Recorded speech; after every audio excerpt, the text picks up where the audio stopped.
This meeting is being recorded.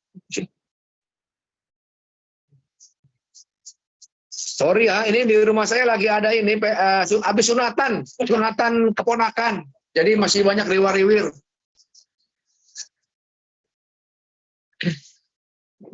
Baju flanel pinjaman pada Hey. Di sana hujan nggak di Jakarta? Enggak, Bapak. Enggak, Pak. Hujan nggak? Hah? Enggak, Bapak. Tidak, Bapak. Hujan.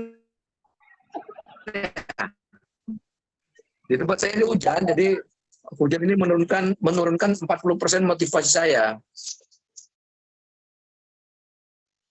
Iya kan? Tapi karena ada kondisi-kondisi emergensi, ya terpaksalah kita. Oke teman-teman sekalian, ya karena udah jam 4 juga, nanti keburu kita kena sore ya kan. Kita ngomong tentang logika. Oke. Apa sih logika kemarin? Ya, kalau secara apa namanya nih? Secara umum kita sebut logika itu ilmu berpikir tepat dan lurus. Tepat dan lurus. Bye-bye. Ya, nah nanti kita lihat tepat dan lurus itu dalam dua arti. Dalam arti formal dan dalam arti logika dalam arti formal dengan logika dalam arti material itu beda. Ya, contohnya apa? Kemarin semua mahasiswa berkumis. Linda adalah mahasiswa UNJ. Kesimpulannya Linda berkumis formal. Logika formal itu dia nggak penting, dan ketepatannya itu jalan gitu loh. Nah, tetapi yang sahih menurut logika formal belum tentu sahih menurut logika material. Linda, semua mahasiswa UNJ maka Linda berkumis. Secara material nggak benar. Itu kita bedain. Ya, itu dia bedanya. Kalau logika formal dan logika material, nanti saya jelas lebih di situ ya.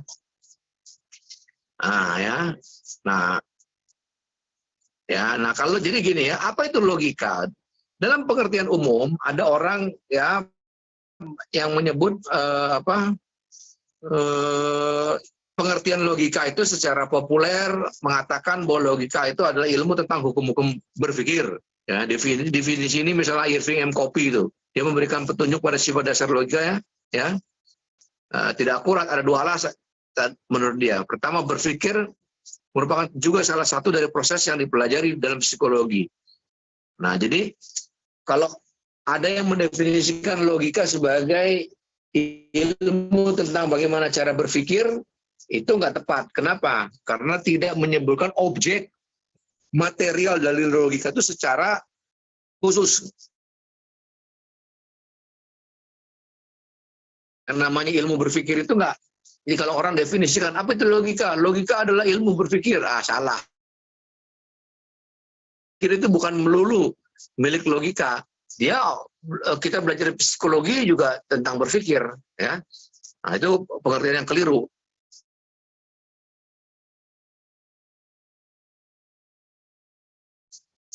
Ya, nah juga kedua, kalau pemikiran itu menunjuk pada satu proses yang berlangsung dalam akal budi manusia, maka nggak semua pemikiran itu merupakan objek studi logika. Jadi nggak semua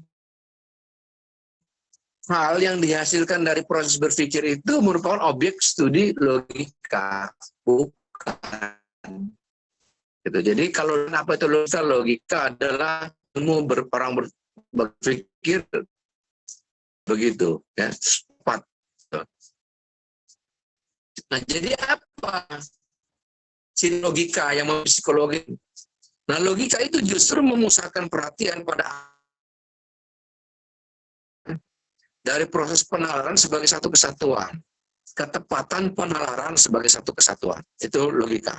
Jadi kalau psikologi memperhatikan proses mental si pemikir, maka logika justru mengarahkan minatnya Jadi logika itu ilmu tentang penalaran.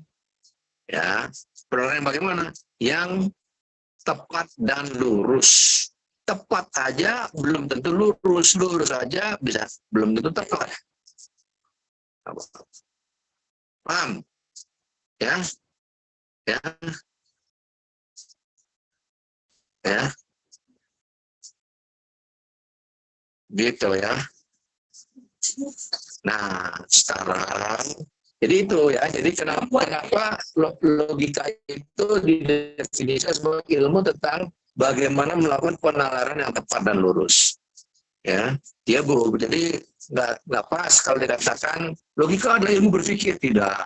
Semua ilmu-ilmu sains itu ya dia melibatkan juga pikiran gitu. Ya, nggak melulu milik logika. Kalian masih saya ada yang kenal sama Ariel nggak? Ariel Benoa. Kalau ada segera kirim nomor HP-nya ke saya. Langsung nilainya A. Ah, siapa ya. Pak? Jalan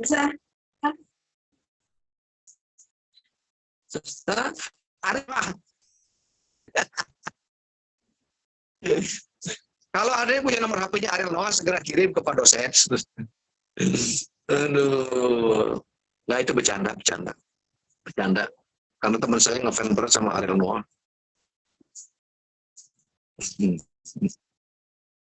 Ya, oke ya. Jadi apa itu logika? Logika adalah satu ilmu yang mempelajari bagaimana cara melakukan penalaran yang tepat dan lurus. Itu logika ya. Dengan demikian itu penalaran dan kelurusan penalaran itulah dari sebagai dibandingkan dengan ilmu-ilmu yang lain. Nah sekarang kita jelaskan dulu, kalau dia udah sebagai ilmu, apa sih objek material dan objek formal dari logika? Ya, apa itu objek material, objek formal dari logika? Apa material itu? Objek material, kajian atau bidang penyelidikan. Jadi kalau kamu mempelajari logika, itu mempelajari satu bidang kajian apa? Gitu. Sedangkan objek formal, sudut pandang atau segi dari mana objek material itu disoroti. Nah, itu objek, yaitu ya, objek material dan objek formal. Misalnya ilmu biologi itu objek materialnya apa? Nah, dengan itu maksudnya adalah bidang kajian biologi itu menyelidiki bidang kajian apa sih? Apa yang membedakan biologi dari fisika? Nah, itu objek material yang membedakan. Ya. Lalu objek formal apa? Objek formal itu adalah sudut pandang atau segi dari mana objek material itu Pak. Umum, ya. Tapi yang membedakan satu disiplin ilmu dengan disiplin ilmu yang lain itu sudut pandangnya. Jadi misalnya ya, biologi dengan fisika dengan kimia, barangkali objek materialnya sama-sama mempelajari misalnya fisika kalau gaya atau apa materi, sementara ya kimia juga mempelajari materi dan hingga bentuk-bentuk dan partikel yang terkecil dan bagaimana materi itu saling berpengaruh sama lain. Mungkin bisa di objek materialnya sama, tapi sudut pandangnya beda, ya. Nah itu artinya sama objek material, tetapi objek formalnya beda. Kalau fisika kita melihat dari secara kalau fisika itu mungkin dilihat dalam pengertian yang lebih dinamis, kalau kimia lebih pasif. Atau misalnya ilmu politik dengan ilmu hukum misalnya. Politik mempelajari tentang misalnya salah satu definisi ini misalnya ya, mempelajari tentang hubungan kelembagaan antar institusi-institusi. Hukum juga mempelajari hubungan tata laksana kelembagaan antar institusi. Maka artinya objek material dari ilmu hukum dan ilmu politik itu sama. Pak, ngerti ya? Sama. Nah, tetapi lalu bedanya apa? Nah, yang membedakan ilmu hukum dengan ilmu politik adalah objek formalnya. Apanya? Maksudnya adalah standpoint, cara bagaimana misalnya lembaga-lembaga itu disorot. Kalau hukum itu lebih menyoroti bagaimana lembaga-lembaga itu diatur, gitu ya kan. Sementara kalau politik menyoroti bagaimana lembaga-lembaga itu bernegosiasi dan berkontradiksi satu sama lain kalau politik. Nah, jadi di situ objek material dari ilmu politik dan ilmu hukum itu sama, tetapi objek formalnya berbeda. Itu yang membedakan ilmu politik dari ilmu hukum. Paham sampai sini? Paham, Pak. Pak, maaf Ya. Pak. Nah, logika dengan begitu, ya gimana? Dari tadi suara Bapak tuh agak putus-putus. Apa jaringan Bapak yang... Oh, ya udah kalau dulu bentar ya. Oke, saya perbaikin dulu.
Apakah sudah aman Pak?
Karena kadang-kadang nggak suaranya.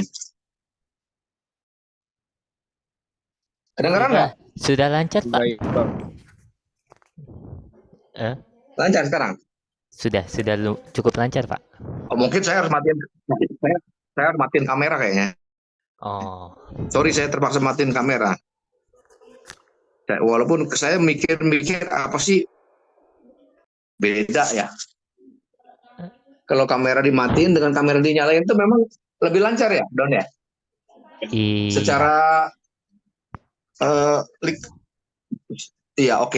Oh, kamu anak fisika lebih tahu mestinya ya. Saya matematika, Nah, jadi Pak. tadi jelas ya. Oh iya iya iya. Cek formal dan objek material bedanya jelas ya. Ya, Jelas, Pak. objek formal dan objek material. Nah, jelas.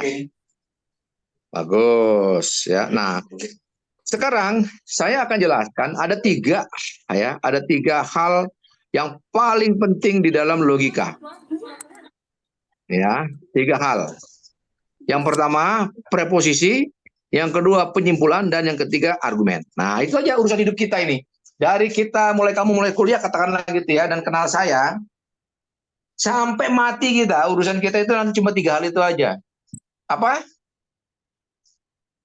Satu apa? Proposisi, dua penyimpulan, tiga argumen. Itu aja. Urusan hidup kita ini itu aja. Apalagi waktu itu kalau kamu kuliah, apalagi selama kamu kuliah.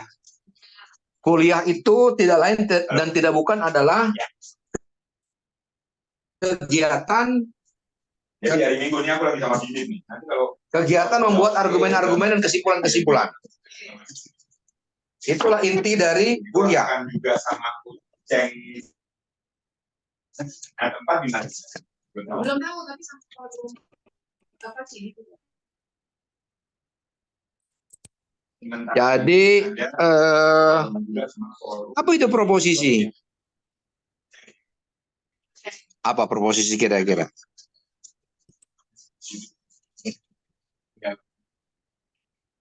Pernyataan. Proposisi adalah Pernyataan. pernyataan apa? Pernyataan cinta, pernyataan benci, sayang. Pernyataan yang Proposisi memiliki itu. nilai kebenaran. Benar atau Oke. salah? Proposisi adalah pernyataan yang memiliki nilai, ya, nilai pengingkaran atau nilai pengakuan. Ya, nilai pengingkaran atau nilai pengakuan. Ya. Inilah yang membedakan proposisi dengan kalimat-kalimat lain, dengan kalimat tanya, kalimat perintah, ya. Karena hanya apa? Karena hanya di dalam proposisi lah terkandung unsur pengakuan atau pengingkaran. Orang dapat saja melontarkan pertanyaan-pertanyaan, ya kan, memberikan perintah-perintah atau mengucapkan seruan. Namun tidak satu pun dari pertanyaan-pertanyaan perintah itu ataupun seruan-seruan itu mengandung unsur pengakuan atau pengingkaran. Misalnya, kalau ada orang mengatakan, anjrit, gue pegel banget nih, ya udah begitu selesai di situ aja. Di situ nggak ada unsur pengakuan atau pengingkaran.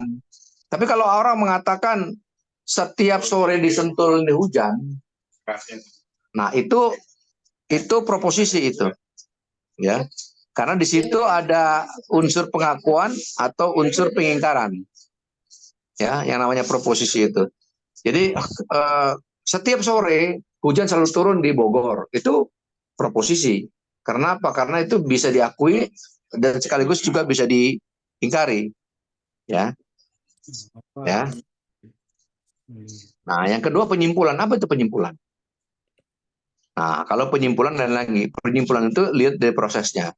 Proses dalam mana sebuah preposisi ditarik berdasarkan satu atau lebih preposisi lain. Nah, jadi ciri dari penyimpulan itu adalah selalu ada pengetahuan baru yang didapatkan. Ya, preposisi-preposisi yang digunakan sebagai pangkal tolak dalam proses penilaian itu merupakan pengetahuan lama. Jadi kalau kamu menyimpulkan sesuatu, maka artinya syaratnya adalah kamu mesti bertolak dari preposisi lama untuk mendapatkan pengetahuan baru. Itulah kesimpulan. Jadi setiap kesimpulan itu selalu ada pengetahuan baru yang dirumuskan. Jadi kalau kamu buat makalah, kesimpulan, nulis kesimpulan, itu wajib hukumnya ditegaskan preposisi-preposisi lama dan hal-hal baru yang didapatkan. Ya, jadi sederhananya tadi itu ya. Pukul 5 pagi, Sentul hujan. Pukul 12 siang, Sentul masih hujan. Pukul 6 sore, Sentul hujan. Itu preposisi lama. Kesimpulannya, sepanjang hari Sentul hujan. Maka itu yang jadi kesimpulan. Nah, itulah pengetahuan baru. Bahwa pada hari ini, hari Jumat, sepanjang hari di Sentul hujan. Nah, pernyataan ini, kesimpulan ini adalah pernyataan yang sifatnya kesimpulan. Dia menghasilkan satu pengetahuan baru. Gitu, paham? Ya. Jadi, nah ini kenapa saya bilang tugas kamu itu sebagai mahasiswa, tugas kita sebagai insan akademik itu sebenarnya nggak jauh-jauh. Tugas kita itu membuat proposisi-proposisi dan membuat kesimpulan-kesimpulan.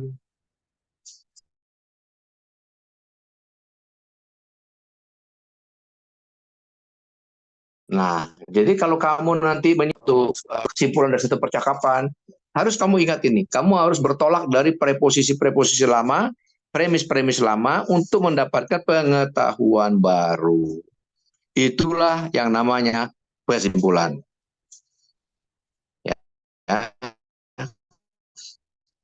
Itu urusan itu aja. Hidup kita itu harusnya membuat preposisi-preposisi, kalimat-kalimat yang bisa diingkari atau bisa diakui, membuat kesimpulan-kesimpulan, dan ketika kita dari situ, kalau kita udah punya kemampuan membuat preposisi yang benar, menarik kesimpulan secara benar, maka kita punya kemampuan untuk membuat argumen. Gitu. Nah, apa itu argumen? Argumen udah jelas, dia adalah kumpulan dari preposisi-preposisi. Ya, jadi jadi kombinasi dari berbagai macam preposisi yang menghasilkan satu kesimpulan dari kesimpulan. Dan itu juga selalu ada hal-hal baru, pengetahuan baru di dalamnya. Ya, paham? Paham. Ya, ya Pak, Nah, paham. paham ya. Jadi sebuah argumen tidak hanya merupakan kumpulan preposisi, tapi juga memiliki satu struktur yang mengandung sifat logis. Nah, argumen yang baik selalu punya sifat, dia strukturnya itu selalu memiliki sifat logis. Logis atau tidaknya struktur ini tergantung pada hubungan yang terjalin antara premis-premis itu ya. Jadi dia mirip seperti yang namanya argumen itu adalah kesimpulan dalam bentuk yang lebih besar. Jadi kita itu hanya bisa menyimpulkan sesuatu kalau ada argumennya. Kalau kita hanya bisa disebut berargumen secara baru kalau ada kesimpulan. Kalau argumen kita itu mengandung kesimpulan-kesimpulan yang juga baru gitu. Nah, jadi ini sangat penting. 3 hal ini, preposisi, kesimpulan, dan argumen itu inilah bisnis kita sehari-hari sebagai kaum terpelajar, menciptakan, mengkreasi preposisi, kesimpulan-kesimpulan, argumen-argumen.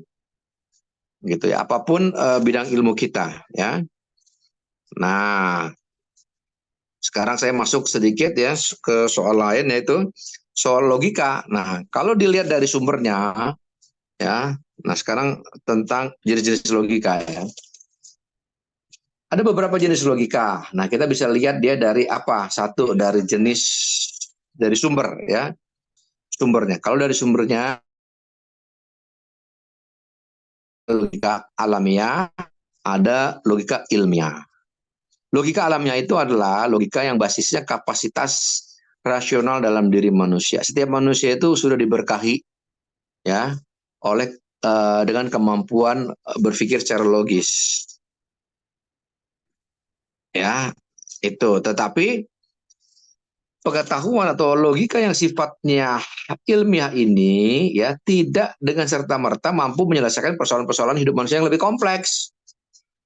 Gitu, menyelesaikan misalnya bagaimana kita membangun tata hukum yang bagus menggunakan logika alamiah. Kita harus menggunakan logika ilmiah. Nah, maka jenis kedua adalah logika ilmiah. Ya. Apa itu logika ilmiah? Ya.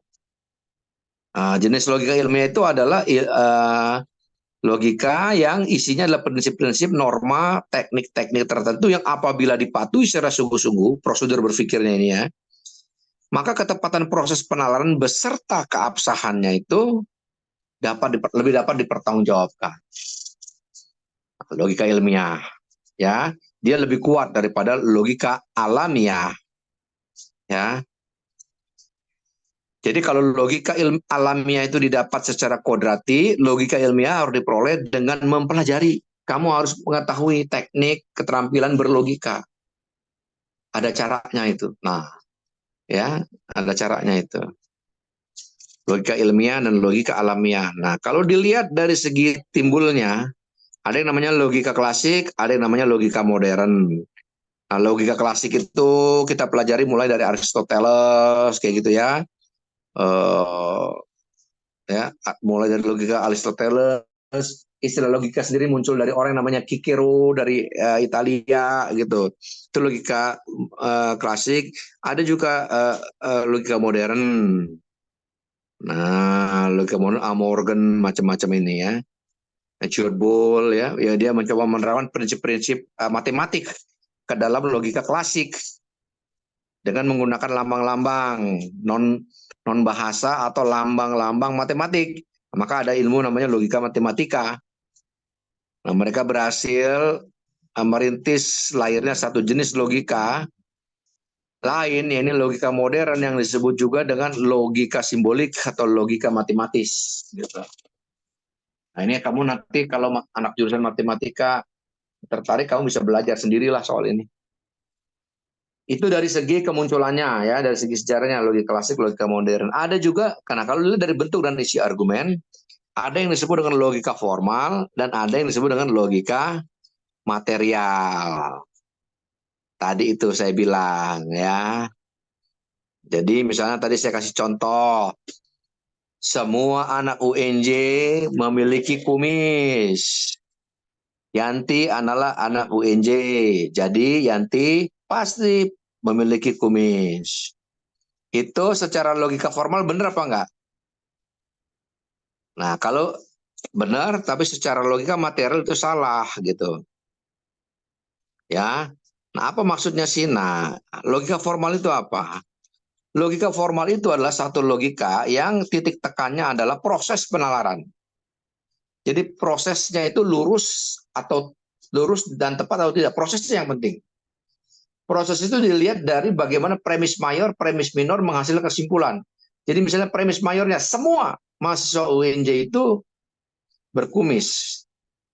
Premis minornya Yanti mahasiswa UNJ. Kesimpulannya Yanti berkumis. Nah, kalau lihat dari prosesnya, premis mayor, premis minor, kesimpulan, ya salah atau benar? Benar. Nah, tetapi kan kamu tanya, kok iya Pak, Yanti kan perempuan, apa iya lazim? Ya, perempuan berkumis. Nah, itu kamu mempertanyakan bukan lagi prosesnya, tetapi isinya. Ah, kalau dilihat dari segi isinya, memang itu tidak sahih argumen itu. Tetapi dari segi prosesnya, dari segi formal itu sahih. Gitu. Jadi ya. Nah, sebaliknya ada yang secara formal sahih, secara material tidak sahih. Contohnya di buku ini disebut, semua binatang mempunyai sayap. Benar nggak? Benar. Semua mobil adalah binatang. Jadi semua mobil mempunyai sayap. Semua binatang mempunyai sayap. Semua mobil adalah binatang. Maka semua mobil pasti punya sayap. Nah, ini secara formal sahih atau tidak? Sahih. Tetapi secara material benar apa tidak? Ya tidak benar, mana ada mobil punya sayap. Mana apalagi mobil adalah binatang. Mobil bukan binatang. Kijang, Pak.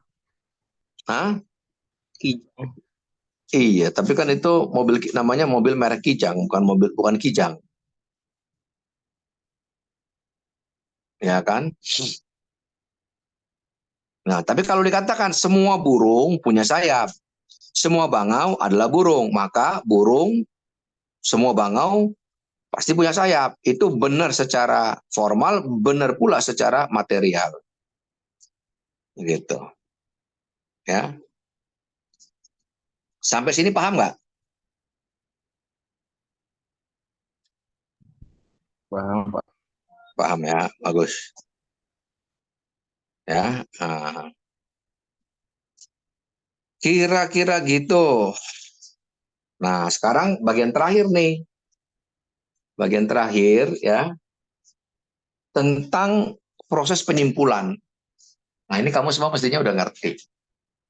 Proses penyimpulan itu, saudara-saudara, jadi kan kamu tadi kan ada bagian penyimpulan, ya kan? Apa itu penyimpulan?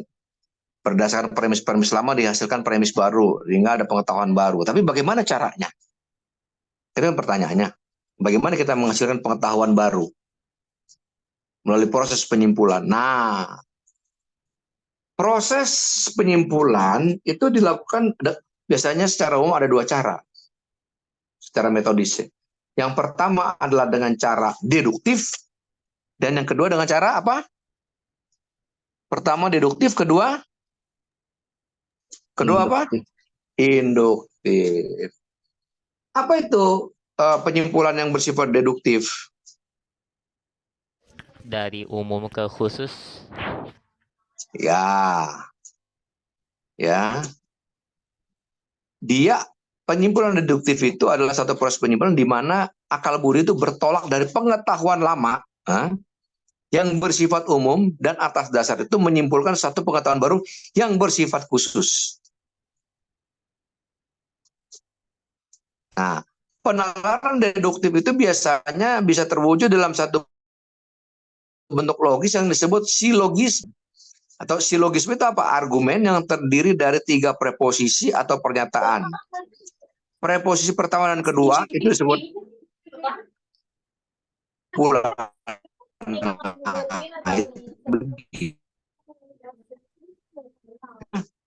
Logis antar premis, sehingga dengan itu kita dapat membedakan argumen-argumen dan argumen yang tidak sahih. Contohnya apa? Nih ya, logika deduktif. Dia pasti karena dia umum dan pengetahuan lama, maka dia pasti dimulai dengan semua. Misalnya, semua manusia berakal budi. Semua manusia berakal budi. Septian adalah manusia. Maka kesimpulannya, Septian berakal budi. iya, itu artinya kita bertolak dari pengetahuan yang sifatnya umum, yaitu semua manusia berakal budi. Premis awalnya, premis keduanya, Septian adalah manusia, maka ketiganya kesimpulannya adalah Septian berakal budi. Nah, itu yang namanya logika atau penyimpulan deduktif. Nah, yang kedua apa itu kalau induktif apa induktif? Dari khusus ke umum. Ya. Nah, sementara pengertian logika atau bentuk penyimpulan induktif adalah dia berbeda dengan penalaran deduktif. Dalam penalaran induktif, akal budi justru beranjak dari pengetahuan lama mengenai sejumlah kasus yang bersifat khusus, ya, khusus individual dan konkret, ya, yang juga ditandai oleh pengetahuan indrawi, ya, jadi khusus bersifat indrawi dinaikin untuk mendapatkan pengetahuan yang bersifat umum. Nah, gimana contohnya? Jadi khusus naik sifatnya umum. Contohnya gimana sih? Contohnya misalnya, ya. Contohnya misalnya saya tanya ke Felicia Prakosa ini misalnya. Felicia Prakosa, saya kasih satu buah apel. Bintang saya kasih juga apel, Kori saya kasih apel. Denisa saya kasih apel. Setiap orang saya kasih satu buah apel, ya. Lalu kalian makan, catat, dicatatlah. Felicia mengatakan apel saya Pak rasanya keras, warnanya masih hijau dan rasanya asam. Felicia mengatakan begitu. Bintang gimana Bintang? Bintang mengatakan sama Pak, apel saya keras rasanya, warnanya hijau dan rasanya asam. Oke, saya catat. Denisa apa apel kamu? Apel saya warnanya keras, warnanya hijau keras dan asam juga Pak. Nah, di situ ya dari pengamatan yang sifatnya khusus dari si Denisa, dari si siapa? Felicia, dari si Bintang ketahuan bahwa apel kalau warnanya hijau, rasanya keras, udah pasti keras, warna hijau udah pasti rasanya asam. Maka kesimpulannya apel yang berwarna hijau dan rasanya keras pasti rasanya asam. Nah, itu lah yang disebut dengan argumen induktif. Dia basisnya adalah pengamatan indrawi dan pengetahuan yang sifatnya khusus. Ya. Nah, dengan kata lain di sini kita dapat ambil kesimpulan ya bahwa semua ilmu-ilmu atau bentuk penyimpulan yang sifatnya induktif itu dia punya 3 ciri. Ciri pertama dia selalu bersifat sintetis. Sintesis itu apa? Apa artinya? Kesimpulan itu ditarik dengan jalan mensintesakan atau menggabungkan kasus-kasus yang terdapat dalam premis-premis. Ya, sintesis itu dihasilkan dari apa? Dari pengetahuan penggabungan antara pengalamannya si Felicia, pengalamannya Bintang, dan pengalamannya Denisa. Dari pengalaman 3 orang ini kita mendapatkan pengetahuan kesimpulan yang sifatnya sintesis. Pengalaman Denis mengatakan apel hijau keras itu asam, pengalaman Bintang serupa, pengalaman Felicia serupa. Itu sintesis menghasilkan satu kesimpulan. Semua apel yang rasanya hijau keras pasti rasanya asam. Dengan kata lain, dia juga selain bersifat sintesis, dia menghasilkan pengetahuan yang bersifat general atau generalisasi. Ya? Generalisasi.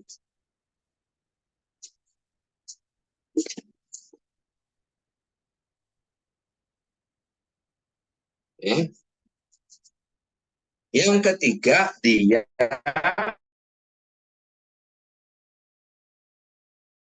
a posteriori. Jadi semua logika atau penyimpulan induktif itu selalu bersifat sintesis, dia hasil diracikan dari premis dan pengetahuan lama. Yang kedua dia bersifat generalis, dia akan menghasilkan generalisasi. Dan yang ketiga, dia bersifat a posteriori. Apa itu a posteriori? Ada yang tahu apa itu a posteriori? A posteriori itu lawan dari a priori. Apa itu a priori?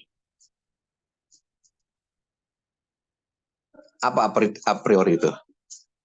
Ayo coba kamu, kan suka tuh anak-anak zaman sekarang ngomong tuh, kamu jangan a priori dong sama saya. Apa maksudnya?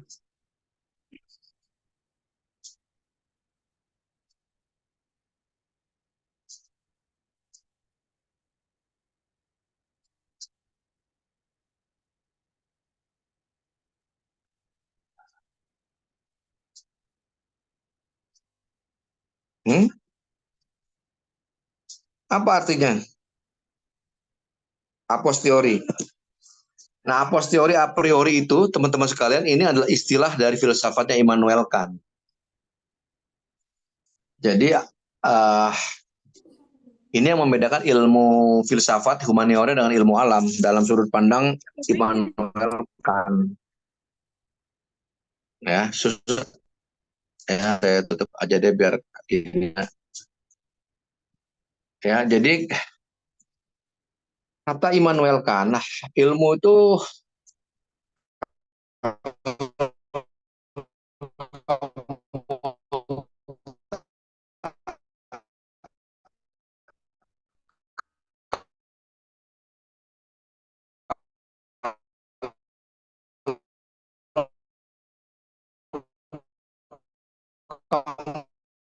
itu ilmu Putus-putus, Pak. ilmu a priori itu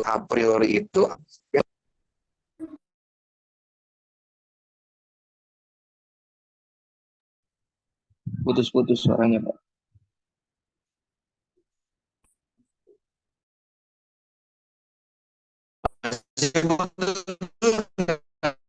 halo, a priori masih putus-putus? Masih putus? Tidak, Pak. Lumayan ya? Iya, Pak. Ya. Ya, jadi a priori itu adalah ilmu pengetahuan yang didapatkan sebelum pengalaman. Jadi misalnya keadilan. Apa itu keadilan? Apa itu kebebasan? Nah, kita definisikanlah keadilan, kita definisikan kebebasan. Itu kita bisa mendefinisikan itu tanpa mesti mengalami dulu. Misalnya itu nggak bisa dicari di dalam pengalaman. Apa itu cinta? Apa itu kemerdekaan gitu? Kita nggak bisa dapatkan itu dari pengalaman. Itu namanya ilmu-ilmu a priori. Ngerti nggak? Ilmu-ilmu yang membahas hal-hal yang tidak dengan serta-merta mesti diverifikasi di pengalaman. Nah, kalau a posteriori itu adalah pengetahuan yang diperoleh setelah pengalaman empirik. Air mendidih 100 derajat Celcius. Itu pengetahuan a posteriori didapat setelah orang punya pengalaman ukur untuk menemukan titik didih air. Namanya a posteriori. Nah, induksi itu adalah ilmu yang sifatnya a priori. Gitu. Paham? Kedengaran nggak? Jelas nggak? Jelas. Jelas. Nah, jadi itulah poin terakhir saya untuk sore hari ini.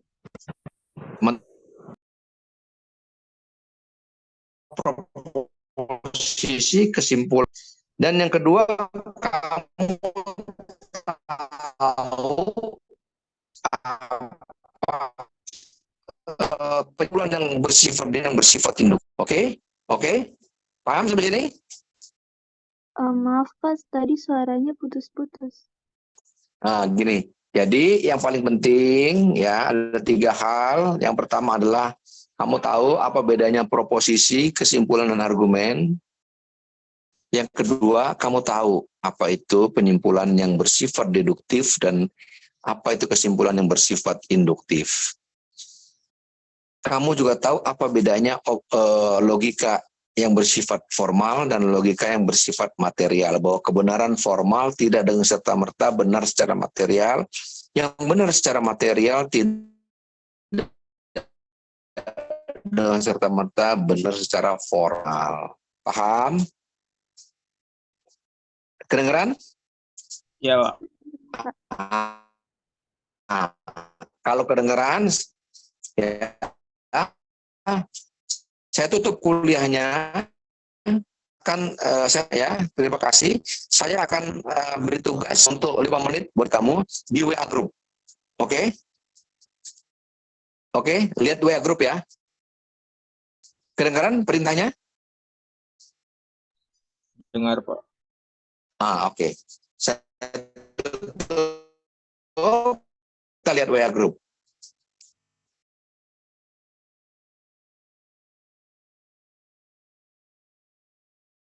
Cek